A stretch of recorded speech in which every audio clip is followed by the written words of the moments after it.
दर्शकों नमस्कार, मैं हूं निशांत भाई और आप देख रहे हैं MNS न्यूज। महाराष्ट्र का सियासत में नया गठबंधनों का खेल शुरू हो गया है। नगर निगम चुनाव से पहले भाजपा शिंदे गुट और अजीत पवार गुट के बीच पूरे राज्य में नई रणनीति बनाई जा रही है। हैरानी की बात यह है कि कई जगहों पर अजीत पवार अपने चाचा शरद पवार के साथ भी स्थानीय स्तर पर तालमेल बनाने की कोशिश कर रहे हैं। यानी एक तरफ सत्ता पक्ष भाजपा और शिंदे गुट के साथ और दूसरी तरफ अजीत पवार की बदलती चालें। महाराष्ट्र में सियासत के इस नए गणित के चुनाव को माहौल को पूरी तरह गर्मा कर दिया गया है।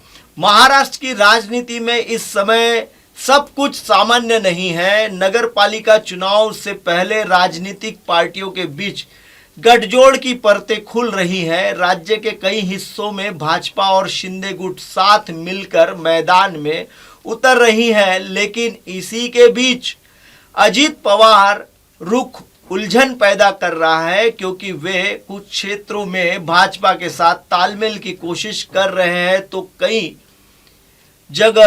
कई स्थानों पर अपने चाचा शरद पवार से दूरी कम करने का प्रयास भी करते दिख रहे हैं। राज्य में जहां भाजपा शिंदे गुट बहुमत और सत्ता के भरोसे मैदान में उतर रहा है, वहीं अजीत पवार की रणनीति पूरी तरह से क्षेत्रीय आधार पर है। बताया जा रहा है कि नगर निगम चुनाव में सीट दर सीट इलाकों की स्थितियों के आधार पर अलग अलग फार्मूला अपनाया जा रहा है। कई स्थानों पर अजीत पवार गुट भाजपा के साथ और कुछ जगहों पर शरद पवार के एनसीपी गुट के समीकरण बनाते दिख रहे हैं। राष्ट्रीय गठबंधन एक तरफ और स्थानीय गठबंधन दूसरी तरफ। क्या यही स्थिति विदर्भ के अजीत पवार और भाजपा गुट के बीच गठबंधन की संभावना अधिक बताई जा रही है। स्थानीय नेताओं की बात करें तो सीटों के हिसाब से बातचीत आगे बढ़ चुकी है। शिंदे गुट फिलहाल बैकफुट पर नहीं, लेकिन संतुलन बनाए रखने की रणनीति पर काम करता दिख रहा है।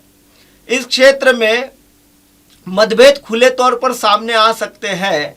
भाजपा और अजीत पवार गुट के बीच सीधा मुकाबला भी संभव, चाहे तो आखिरी समय पर भी गठबंधन का फार्मूला बदला जा सकता है। यहाँ सबसे दिलचस्प स्थिति है, कई सीटों पर अजीत पवार और शरद पवार गुट की नजदीकियां बढ़ती ही जा रही हैं।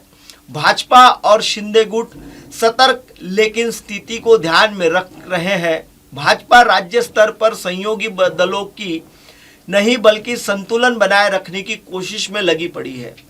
नगर पालिका चुनाव के मद्देनजर यह गठबंधन पूरी तरह से नजदीकियां और कहीं दुराचार बना रहा है। मिलकर महाराष्ट्र को चुनावी तस्वीर को बदल जा सकता है। अगले कुछ दिनों में कौन किसके साथ खड़ा होता है, यह राजनीति के भविष्य का सबसे बड़ा सवाल होगा। हमारी नजर इस पूरी सियासी हलचल पर बनी हुई रही है। फिलहाल के लिए बस इतना ही। बने रहिए MNS न्यूज पर। नमस्कार, मैं हूं Abhishek Bachchan. Keep watching MNS news. आप देख रहे हैं MNS न्यूज, सच जरूर।